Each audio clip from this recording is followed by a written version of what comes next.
One thing I did want to ask you, with the move and everything going on and getting your family settled, are you going to be able to check out the College World Series in Omaha? I think we're actually going to be there. I think we're I've going heard to it's be there. awesome. Yeah, I'm not a huge baseball on TV guy. I'm like an in-person guy. So Amen. Yeah. I'm hoping that we're in that crevice. I got a lot of stuff going on in the summer, so I'm hoping we're right in that little honey hole where we get it. We work with Huddle, and I've been invited down a couple times because they're based out of that neck of the woods, and it's never worked out, but it's so on the bucket list. But I get the impression that like Omaha as a whole is a pretty active, sporty community. Is There's a that lot fair? going on. We just got there and driving around, everyone's got the Huskers shirts on, things like that. But I mean, there's stuff everywhere. Like honestly, you look in the Midwest, you don't think Omaha when you think Midwest. Like it's a city. Like there's a lot of stuff going on, so it's pretty fun. And sneaky hockey tradition. Blue blood programs, like obviously you have the college there too. But I mean, Mike Hastings was the one that brought the Omaha Lancers to the top, right? And he's got a pretty good career going. No kidding. And, we had Jed Ortmeyer, the Rangers director of player personnel, former player, at our conference. I did an interview with him on stage, and he was sharing like his come up story playing like I think he's playing high school hockey in Omaha. But if you talk to him, like the pride, like he might as well have been talking about like Warroad, Minnesota. Like it was just like Omaha's the place, man. So yeah, cool spot to get landed. But man, I can only imagine what the last couple of weeks have been like for you. It seems like you've been doing a zillion interviews and saw you on the NHL Network. We got to talk about your Jansville Jets promo video. By the way, we'll get to that. But while you're going back and forth across the country, I'm sure you've got a pretty big to-do list of everything you want to accomplish just getting into camp. How do you prioritize what comes first? I mean, for me, starting off, like I definitely drinking out of the fire hose a little bit with the draft and, wrapping up from college and those players, and obviously introducing yourself to new players. But honestly, the first thing that I want to attack is just sort of the relationship side of things, so that players know who I am, that we're going to build a relationship and not just say it, but actually start that groundwork right now. And that's probably the biggest thing that I want to do. But, I got a list now of, whether it's structure or, habits and details we want to implement, or what's our first month going to look like all those exciting things are on the docket. But, culture and relationships are kind of the first two things I want to hit head on. How have you approached that relationship building in the sense of what do you want people to know about Lennie Childs, the person versus Lennie Childs, the coach? And Lenny Childs, the person, is just someone that like just grinds with you, right? Not Love stands that. over you, not just like I'm with you in it. And I think that's one thing that I'm always going to have no matter how old I get. So these first phone calls with players are getting to know them. Like I want to hear their story first. It's about them. Then if they ask, I'll share my story. But I want to get on their level a little bit so that when we do have some really tough times, they already know where the basis was started. Is that something that you think about in terms of knowing that regardless of how your season finishes next year, there's going to be adversity, there's going to be growing pains, there's going to be tough times. I mean, it's anybody that's been around the game long enough knows that that's you can't avoid that. How do you set the table so that you can successfully manage those tough times? I would say obviously culture is the big buzzword, right? But Yeah. just the way we do things, that's how I say culture. It's the way we do things and the standard in which we're going to do things. And I just want every player to know that no matter their best day that they ever had and their worst day, I'm going to be right there, right? Like at Yeah. Union, it was funny. We lost a game. I don't even know who it was to, but we're at home and, the guys are obviously upset and you're eating the food. And usually coaches are completely away from the players after a loss, right? Yeah. And Yeah. hey, we're upset at you, right? Like I sat down with a plate of food next to the players in the lounge after a loss, eating with them. And the faces that I got were like, what is this guy doing? And I said, guys, I'll be honest with you. You're going to remember way more that you sat and had dinner after a loss with your coach than you are the loss when you're 10 years, 20 years from now, guaranteed. Yeah. I go, and same for So me. true. Yeah.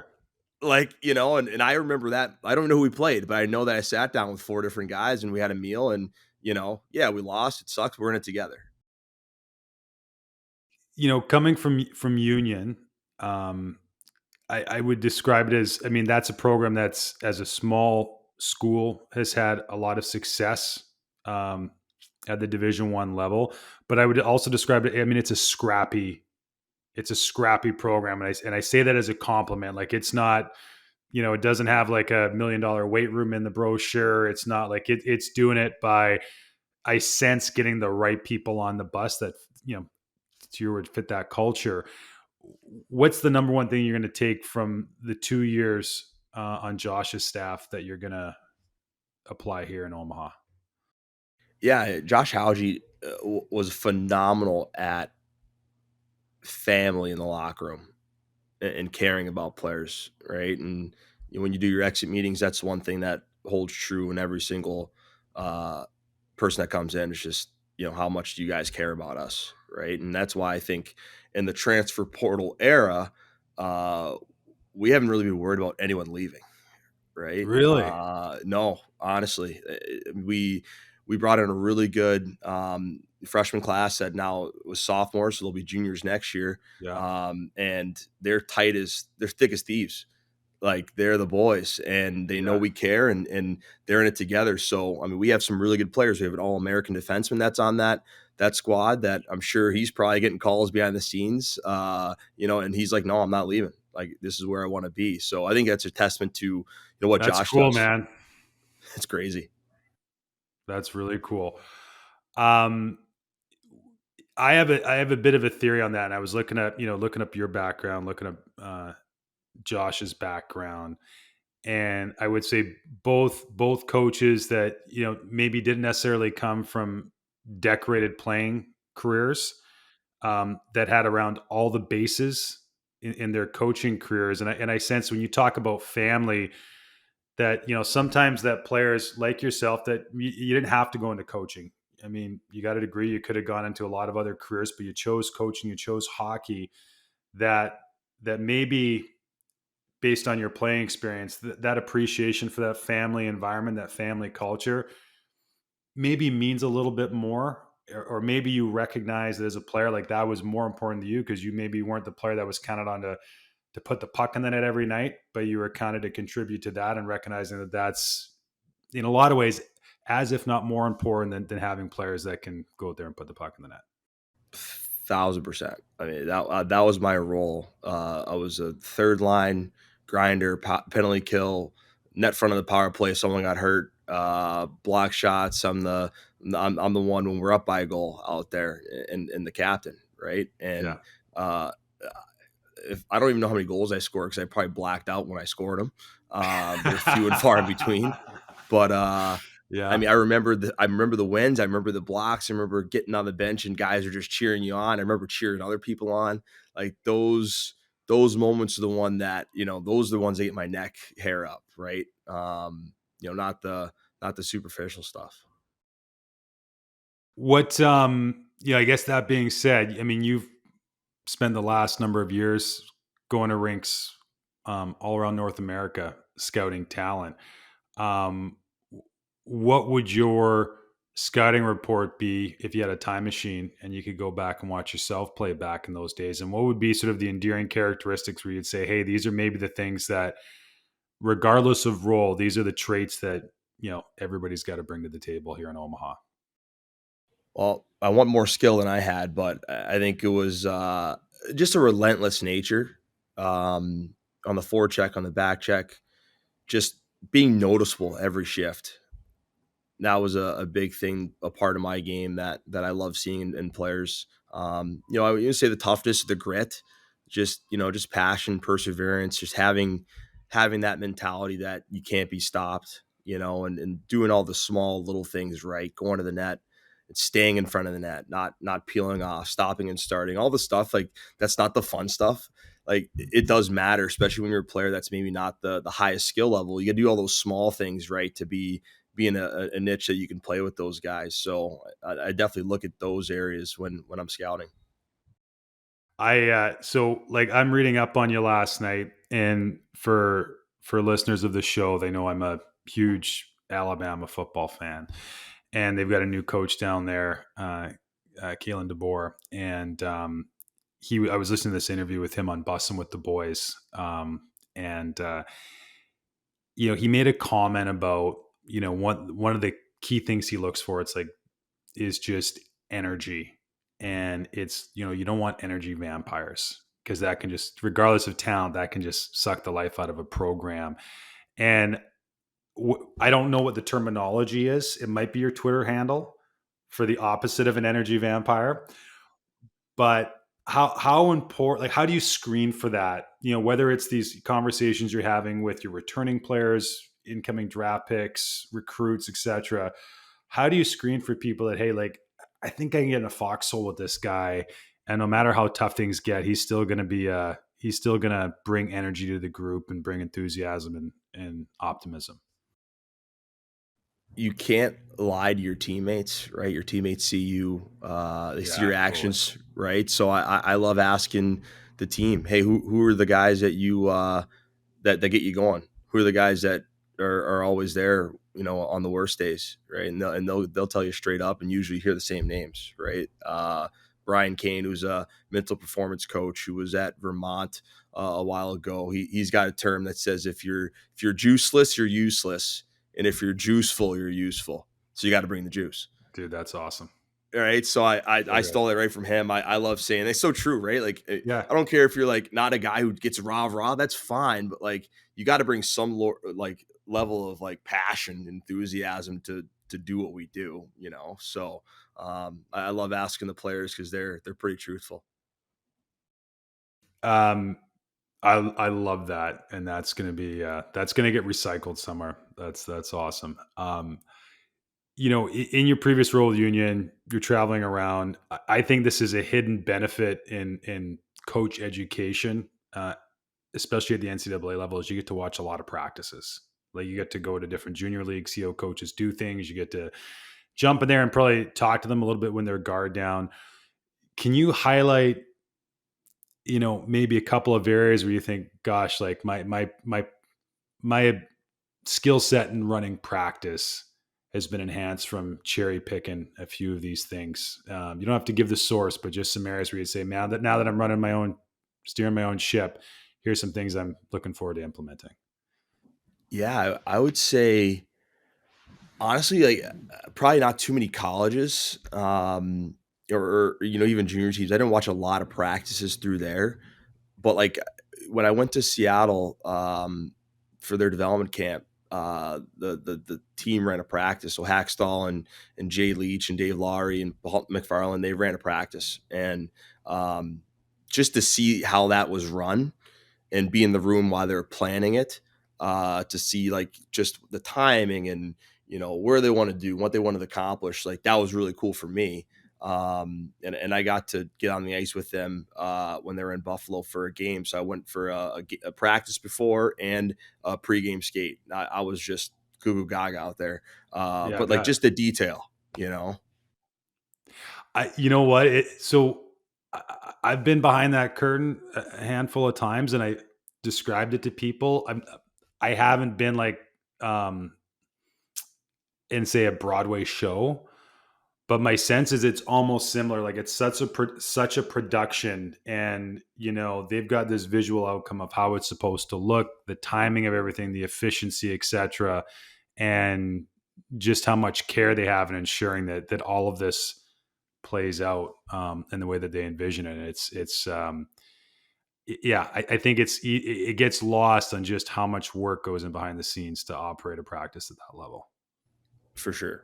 Like I didn't want to mess it up. I was like, where do I stand? So, like, Yeah. and they were Those guys are so great. Like, come over here, you can pass this puck or whatever. But I was just trying to take it all in, right? And whether it's the drill, whether it's the emphasis of the drill, whether it was just the way that they blew it down and had some sort of theme that they really wanted to hammer, going into the next game, like that. That's what really got me excited, fired up, and wanted to implement. Now that I get to run the ship.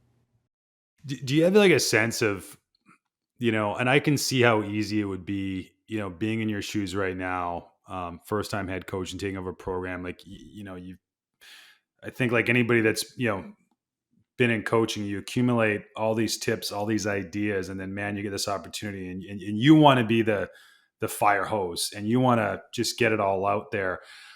How do you have any sort of guardrails, when it comes to practice to say, hey, like if we have 60 minutes, like we're only going to accomplish this much, or we're only going to hit on this many details, because if we really want to be effective and have them stick. One thing that I've definitely thought about a lot in order to kind of, I guess, make my mark in a team is I don't want to get too far off track about what the goal is that day, right? Yeah, And if you have, every coach, you come in there, you may have 20 drills, right? And then you knock sure. it down to 15, and then you're like, we got to hit them all.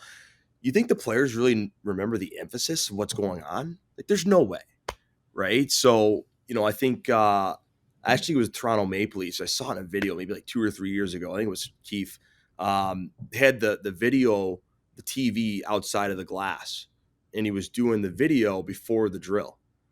And I did that a few times, and I was like, this is next level because TikToks are 30 seconds long, and we're about to have a 2 hour practice. Players are freaking forget what we're trying to do, right? So I think for me, it's just having some set ideas that we really want to attack that day and every single drill, and then being really good at those no matter how long it takes, for that day. So do you, I guess in saying that, do you feel like it's important, that players or your team gets good at a drill in the same way that you want them to get good at a tactic or system? And part of the reason I ask is, man, like just did the coaches say, we get so many inquiries about drills, and I think there's just sometimes this misconception that, gosh, like as a coach, I need to have like 100 different drills, and every time we show up, the players got to see something different every single day. And it's like, no, man, like you got to get it. Like the players got to get good at a drill, just like they got to get good at shooting, just like they have to get good at forechecking. Like your drill can be a measuring stick. I think, is that fair?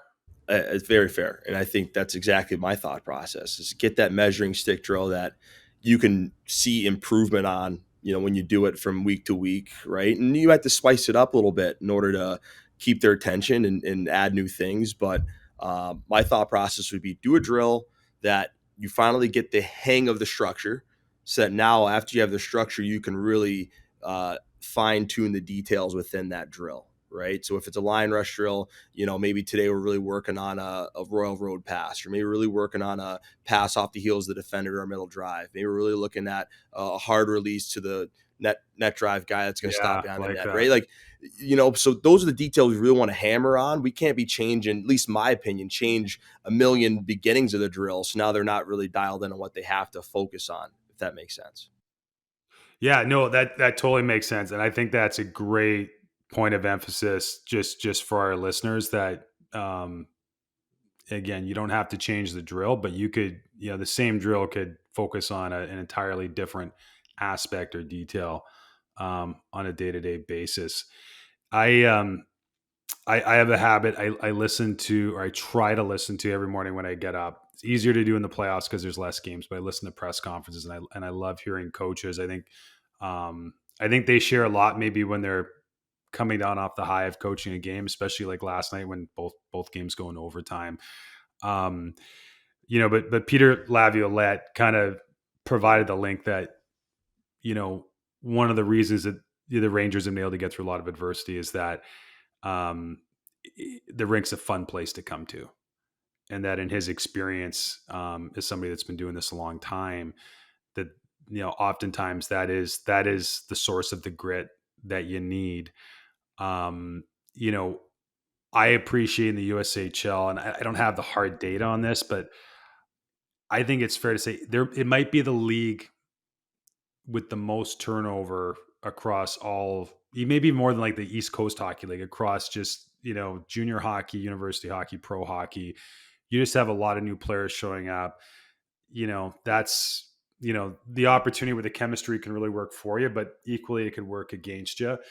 How do you create an environment at the rink where your kids are showing up excited to get there, and hopefully excited to play for each other? This generation now is definitely more me than it is we, and that's just factual information. Kids are worried about where they're going to school. They're worried about when they're going to school.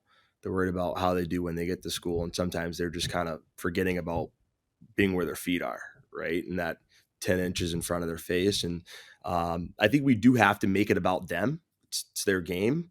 And I think with that, though, you can use that to metamorph that into the team. Yeah. And if you just worry about them every day and say, "Hey, I know this is your journey. I'm here with you to do it."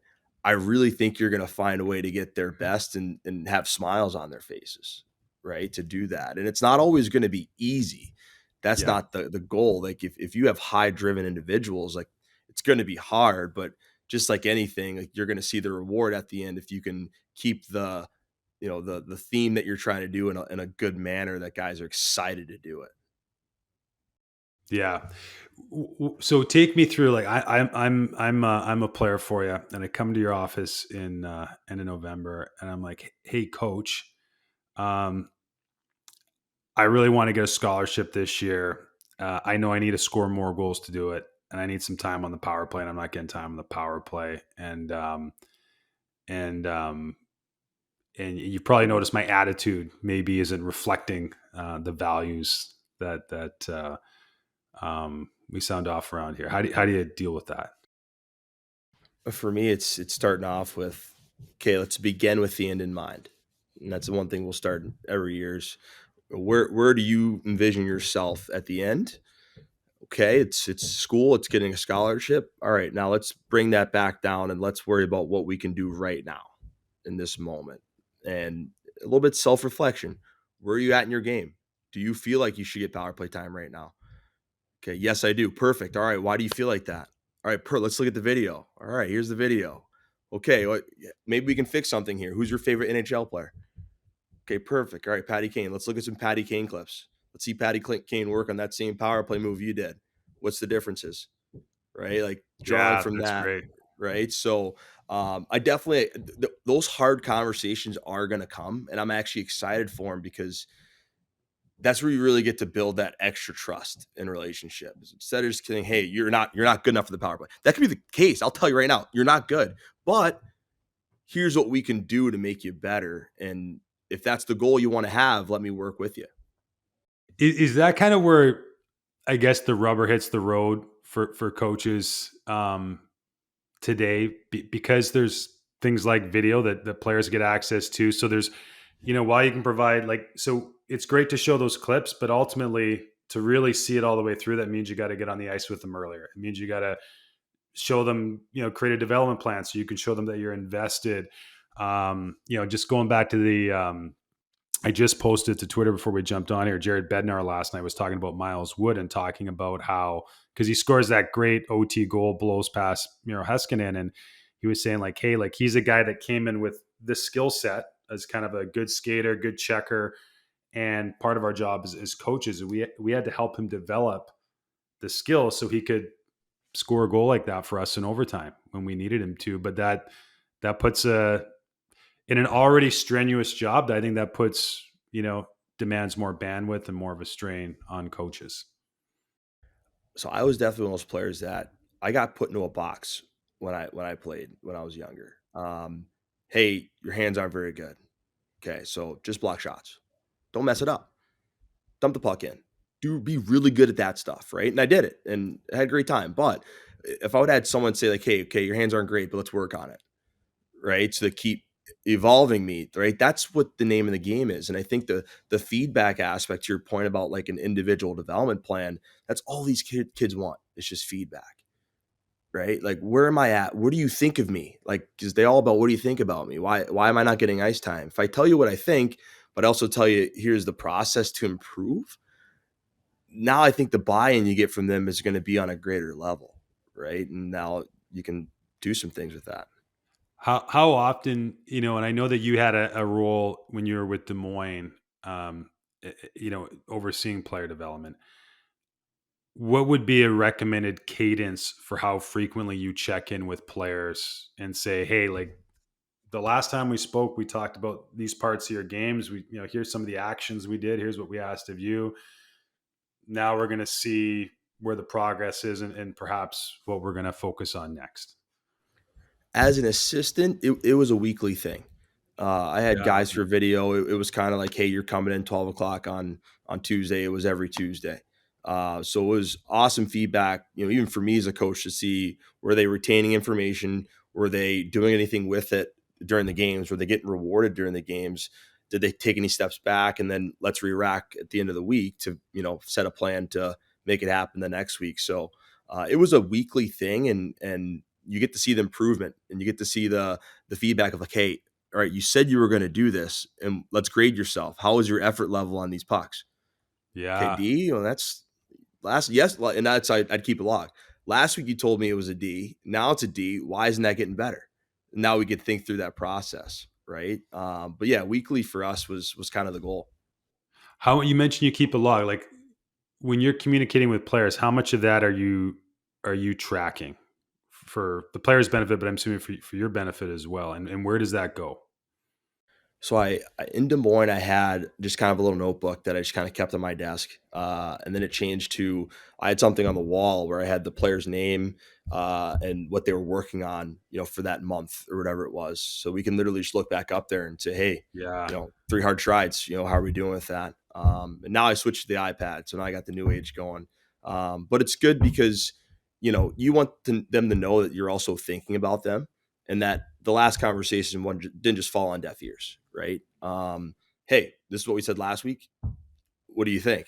Right? And they'll remember that. And when you give those guys, some key words to hit on, they'll remember it as well. Because again, any communication style, it's got to be at an abundance, not just one time. Yeah, that's a great point. That's a great point. As you've gone along your journey and you're working with different coaches, you're observing other coaches, waiting for this type of an opportunity. Where have you? I mean, you mentioned you're logging the communication you're having with players. Where have you just kept any ideas, tips that maybe you collect along the way, um, that you can save and look back on at a later date? So I've got a little notebook. I actually got it right here. I got this book here that I got in college, and I thought it was going to be a sales Is it the book because same that's what I was. one? It's the same one. It's the Oh, dude, same it's one. so funny. I've had this thing. So I've got the first interview I did with the coaches site was at the CBC radio in 2011. And that's the sticker to get into the CBC radio Let's go. station. That's awesome. That's awesome. It's yeah, I thought it was supposed to be a sales book and how to be better at sales, but I ended up being a hockey coach. But whether it's a seminar, what a coach's site, honestly, like I did a bunch of those, seminars back in the day. The NHL coaches' sites, things that they have going on now. Just jumping on a phone with a coach. I would just try to get a little bit of a tidbit, and it's great to go back to and remember things from, and cool to look back and say I talked to that guy. That was pretty cool. But yeah, I try to document everything because it's how you get better. You mentioned, being a salesman. You got a degree in marketing, and you didn't, you know, well, you did jump right into coaching. I was creeping on your LinkedIn. I mean, you had some good old fashioned 9 to 5 gigs while you were kicking off your coaching journey. I mean, how in hindsight now, I mean, because you've progressed honestly very quickly, but how valuable is, like, say, that marketing degree or just that real world experience of having to sell yourself, having to sell to other people? How has that influenced who you are as a coach today? Honestly, so I started off at Centos, the rug people, right? I The was looking uniform I was people. looking at that, yeah. Yeah. Never would I thought I'd be selling toilet paper and soap for a living. And I actually had a great time. It was fun Yeah, I'm selling guessing that soap. wasn't on the vision board. No, I wasn't there, you know? They paid well coming out of school, it was good. A couple things, they put $30,000 of sales training into you in your first 3 Really? months. Yeah. So, I was getting LinkedIn messages from other sales companies trying to poach you because they didn't wanna put that much money into their people starting out. So, Wow, that's um interesting. and it's all about people. It's all about relationships. It's all about building rapport. Like that's what sales is. So it's a cutthroat business. I'll tell you that for free. And honestly, like so is coaching, so is anything. And I think I saw that at coming right out of school, like, okay, like in order to be the best, you got to do things a little bit different, right? You got to grind a little harder. If everyone shows up at 6, you probably gotta be there at 5:30. Talk to the big wigs, see what they like in their people they're bringing up. So, gave me definitely a different mindset, with that rapport building to be able to, build on the coaching. As you've gone through, like, so I again, I love, I think it's fascinating just sort of the coaching trees that you can see take place. And I look at your past and, you see Parker Burgess, who, man, I feel looks like coached against him, who's up here in BC, but he's over in Muskegon now, and you got Matt Curley who's still in Des Moines. And you know, how much, how valuable is it to have some friendships within the industry that you can look on? And in some case that's probably in a celebratory way, but also when it could be when there's a challenge and you need some solutions, or just the ability to vent and just talk about the real life side of coaching, be that on the ice or how you're managing coaching a team, but also managing a team at home. Those are two great names that you mentioned there, Burge Yeah, and Curls. Like those are guys I can call at any time. That I can ask certain things, and being in the room with them has been nothing but eye opening for me. And with both those guys, amongst another, all the other guys, is that they gave me the ability to do what I do, right? Be a self starter, like use your energy, use your passion, use your detail. And they never held me back in anything. And that's that's one thing cool. that I am so appreciative to them, and that I'm blessed that I really never got stifled in any position I was in.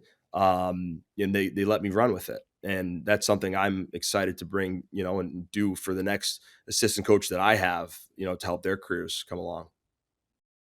Totally, totally. I was excited about this conversation because just in hearing you in interviews over the last few weeks, like it is, your enthusiasm and passion for the game is so obvious. And so if I'm excited to chat with you, I'm sure that, no doubt your players are going to be excited to show up to the rink, and your staff's going to be excited to work with you. But you didn't come up in a hockey hotbed. You came out in Maryland, and as a West Coaster Canadian citizen, I mean, I'd have a tough time finding Maryland on a map, man, because I mean, it's just not naturally associated with hockey. How did you get introduced to the game, and when did it become a passion? I'm definitely one of those Malcolm Gladwell outlier stories for sure. Just being in the right time and the right place for things and having the opportunity. So where I'm at in Silver Spring, Maryland, not again, no hockey hotbed there. There's actually a rink built probably 3 years before I really got going. 10 minutes from my house. And my mom just got a mailer one day and it said, come play hockey. It wasn't one of those learn to play, it's just like a hockey camp. No And, way. "Do you wanna try it?" I said, "Yeah, man." So, I showed up to the rink and we bought stuff. Actually, it's played against at a Sports Authority. You could buy a Okay. box of equipment back then. Just a box. Like, it had Like the had the whole shoulders, kit. whole kit other than the skates, Really? helmet, shouldies, pants, like, elbow pads, gloves, everything. So And I how old showed are that you? up. How old are you here? 5. That's awesome. 5. And I showed up and, I tell a story, Nelson Burton, who played for the Washington Capitals, Canadian guy, he Yeah, ran Nelson Hockey, and, he brought me right in and gave me this unreal enthusiasm as soon as I walked in the rink, and, I'll always remember that. He made me wanna play hockey, and I didn't know what hockey was. that's awesome. That's awesome. How, you know, coming up in that environment, because I would think that, as you progress, I would assume that you would have become one of the better players in on your team in your region. Moving on to play junior, but yeah, again, you talk about you got to grind a little bit harder. I'm sure that you had that started as a player just to get noticed and get on people's radars and open doors for yourself. Um, how did you look at your own development as a player coming from a place where you might not have had easy access to the best skills coaches or a whole menu of camps, etc., to improve your game? How did you go about improving your game and setting yourself up to eventually move away and go to school and junior hockey? I mean, I definitely had some people in my corner, there in Maryland that just said, "Hey, like, come out, get some ice, get a private lesson in." Any camp I could get my hands on that was around the area, I did. Yeah. There's actually a collegiate that was called Collegiate Development Camp out of the No same way. rink right at my house. Bill Beanie, Mark Taylor, Neil Sinclair, a bunch of legendary Division III head coaches that are studs. They ran a camp No way. and for like 5 years, and I went to the camp every single year. And those are relationships I still have now. But those are guys that moved my career forward in Maryland. Oh man, you know what? Like I love that you said that because I think it's such a good lesson for players today, and you need the benefit of hindsight. But a version of that story gets told on the show all the time, where like a player purely for through enthusiasm makes an impression on a coach, and that relationship lasts a lifetime. It leads to a door getting open down the road, and you never foresee that in the moment. But I think just that lesson that, man, just go out of your way to connect with people, build, like as you said it off the top, man, like just that's the value in building relationships, because you never know when those relationships are going to come full circle.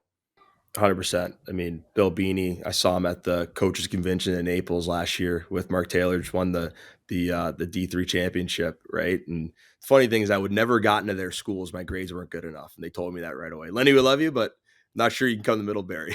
But No anything I do to kidding. help. Like I needed to get Yeah. my grades up in high school. But they were honest with me, and Yeah. they gave me a lot of time and a lot of their efforts, which I'm super appreciative to them. So you get this opportunity, no doubt you're picking up the phone, you're calling people. They're probably calling you to congratulate you, but you take advantage of those opportunities to pick their brain, and as you said, kind of get a nugget, glean some information that's going to help you. Again, going into your first head coaching role, what would be the question or bit of information that you maybe most asked people about in preparing for this coming season? I would say it's the start, and I haven't had all those questions yet. I actually have a few guys that I'm going to talk to. Luke Strand, I know you've had him on. He's one of them. He Good reached dude, out to man. me. I've known him for a while now, and just some of those guys that have had success at the level. And my questions to them are, hey, how'd you start? How did you start the season? Or is there anything that you did that maybe you wish you would do again that you had success with, or something that you maybe didn't think was a big deal that was actually a big deal and you had no idea, right? But just those beginning infant stages of building a team and getting guys a part of the culture and the structure, those are things that I want to hear from the top people because they've done it already. I appreciate, I'm, came from a coaching world and now kind of in sort of a tech world. And one of the things that they tell you is that if you're going to get into tech, start young when you don't have kids, because you're going to have to lean in really hard. And I can speak to somebody that does have a family that does have kids, that it is hard. It's a balancing act, and that really makes me appreciate coaches who are investing just as much, if not more, time into their teams, into their players, while they've got a family at home. And part of the reason I bring this up, again, just through social media, I might pick up, if I didn't know you, I might pick up that you're a hockey coach. I would 100% pick up that you are a family first guy. and that you love the snot out of your kids. And you got two. You got a new real. You got a fresh one too, don't you? You don't know grind until you're, you got the rink all day, you do practice, you do skills, you do video, and then the real game starts with mini sticks at 5:30 when you get home and you got the TV blaring and he's a big theme guy, big Vegas Nights guy. He loves all that stuff. So, yeah, this guy, he's got every jersey NHL. If you ask him, he says he's a fan of every single team, which is perfect for me. Honestly, I would not be able to do it without my wife. She, absolute soldier. She's moved across the country with me every step of the way. She's the one that she gets the brunt of everything while I'm at the rink. So she's the first one, and then coming home and seeing those smiling faces, it's like a second energy.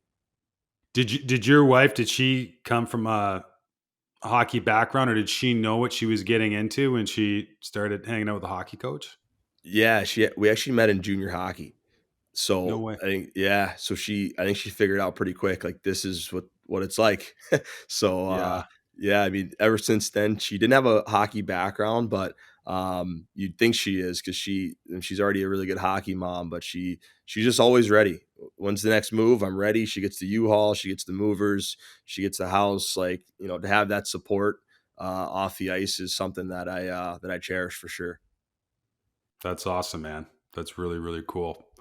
Um, when you reached out, applied for this gig in Omaha, for any coaches that have an interview coming up or are preparing down the road for the next step in their career, any advice that you could offer, and maybe how to prepare for the interview, be it in the interview process specifically, or perhaps in what you might want to prepare to best showcase yourself. Definitely say you gotta differentiate yourself a little bit. Yeah. Because there's obviously a lot of there's some really, really good hockey people. There's arguably way more better hockey people that should have the job I have right now, just from playing backgrounds and where they've coached, and so the world is like, there's a lot of great people, that deserve really good jobs, and you gotta find a way to differentiate yourself, whether that's with, your detail, whether it's, what you bring to the rink, whether it's your personality, just be different in some things that you can stick out. Yeah, you know what? It's funny. I've shared this story with a few coaches who are just kind of in the infancy of their careers. Like years ago, when I started out, I was in trail in the BCHL. This is back in the old fax machine days, and so I was a young assistant coach. Bruno Campesi, our head coach, left after my first year to go to Calgary in the Western Hockey League, and so there's this vacancy, and so of course they post the job and all the resumes get faxed in. Well, the fax machine's like 5 feet from my desk. So my job was to get all the resumes and take them over to our team president. He was an accountant in town, to his office at the end of every day. Like, I don't know if you've gone to Trail, BC in your travels. Amazing hockey town. Like, it's also not on anybody's vision board. No disrespect. Like, it's a it's not like the place where you're like, man, I hope one day. But it's, if you're coaching, it's a good spot to be.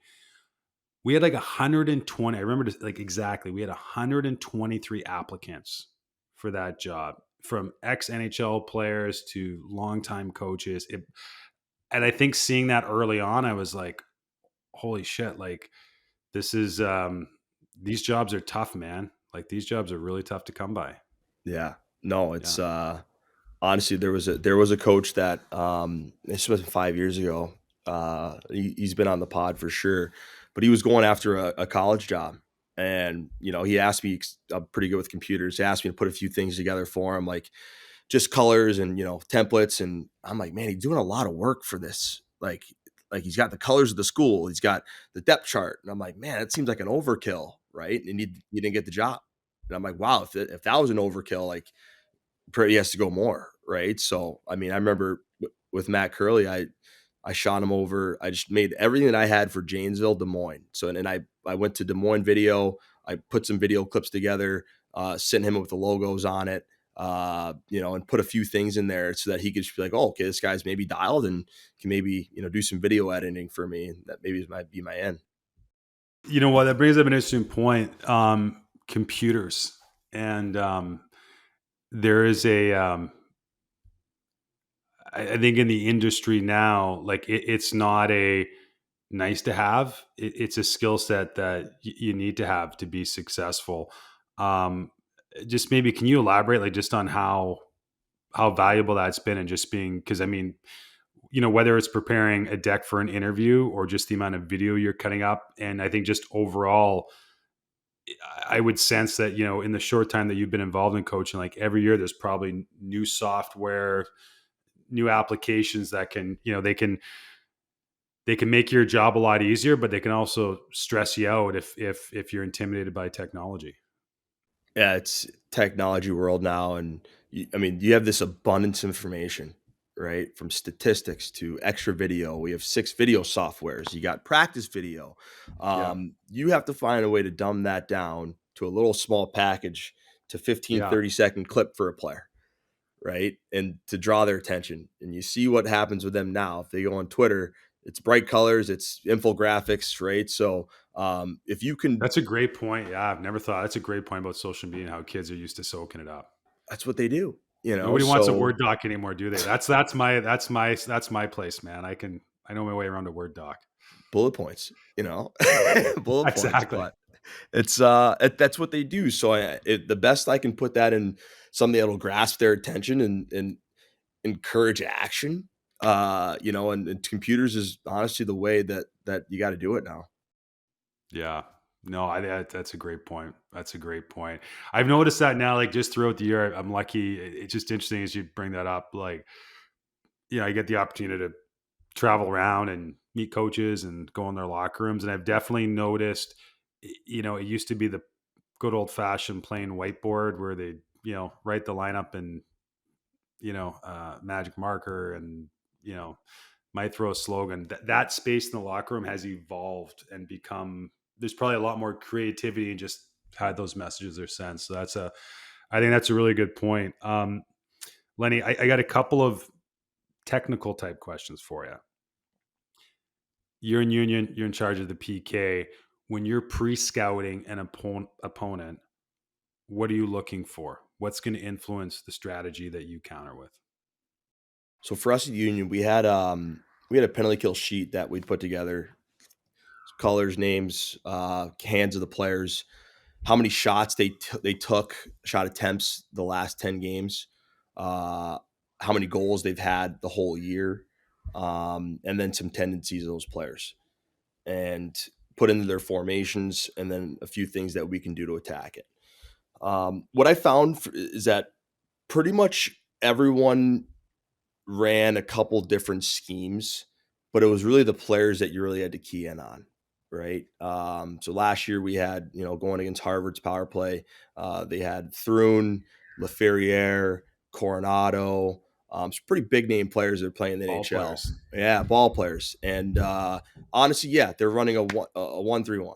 Great, right? Like, but it's all about what the player was doing, LaFerriere's habits, where his toes were point at the net when he was going to go pop out and get a one-timer shot, right? So, those things are honestly the aspects that the players told me that they absolutely love.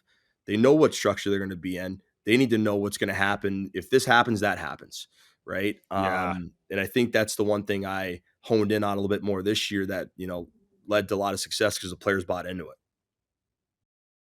Yeah, I, I've never really thought of it that way, but that makes a ton of sense. And I think almost similar when you hear, um, and this just comes to mind because it was recent. Like I don't know if you caught when Bill Belichick was on the Pat McAfee show for the NFL draft and provided analysis, and it was like another level. Same thing. Nick Saban was on with College Game Day and was breaking down these plays. But I bring that up because it seemed like in football, they're describing like say the safety, and they're saying, hey, they're watching for what side of the hash mark this guy's line up. Like there's all these tells within the game that these players are trained to pick up on, and I've always associated that with again football or maybe other sports. But it's interesting that you bring that up, that that's applicable as well in hockey, and makes a lot of sense in a special teams environment.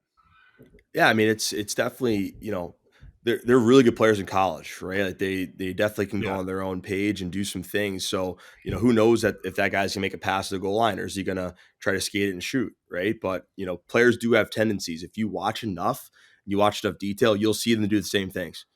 We've caught yeah, Harvard trying to do a pass between the legs, fake one timer to a backdoor guy, which we caught because we saw him do it on a 4v3 and there was a 5-on-3. But maybe they'll do it again. They did it. Right. yeah. So, sometimes it's just putting your eye together, and the players are so big in that too, because the players see it firsthand. Right. I'm on the bench, I'm watching video. They're the ones that can really see it. So sometimes they come to the bench and tell me something to look out for. Yeah, that's great. That's great. It's playoff time. You talk about, a player comes in your office and you might say, who's your favorite player? Let's find some clips. Let's do a little bit of research. When camp rolls around and you're showing clips, and I'm sure that you're going to be pulling stuff from these playoffs, what team might you try and emulate, or who's kind of catching your attention, and you're paying attention to right now in the playoffs? This play Dallas is definitely a team, that's been Yeah, doing it. I'm a little biased to Vegas because obviously last year, success leaves clues. So I was definitely keyed in on yeah. them. Carolina does some really good things. I think, I'm definitely more dialed last year than I was because the jobs kind of got me We're going to give you a nonstop pass here. right now. We'll give you So a give me a pass right now. pass, but Yeah, honestly, just from a the you can really see another level of players in the playoffs, right? You really see them go really, really hard, which yeah, honestly translates to me better to the college game because you're only playing 34 games and every player's at a high tilt level. They're not playing 82 games, right? So I could probably get more compete clips that I would love to see in college, during the playoffs of the NHL. So that's why I love the NHL video clips opposed to maybe some guys trying some crazy things in game 56 in Anaheim, for something me teaching a tactic. that's a great point. That's a great point. Um, Lenny, so it's beginning of May right now, and I know that you'll have a camp.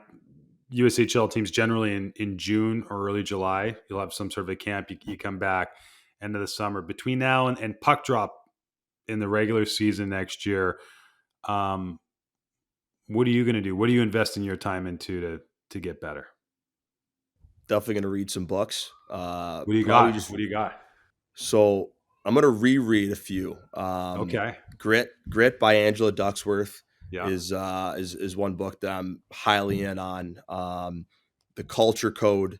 I think it's Daniel Coyle. Just started that one.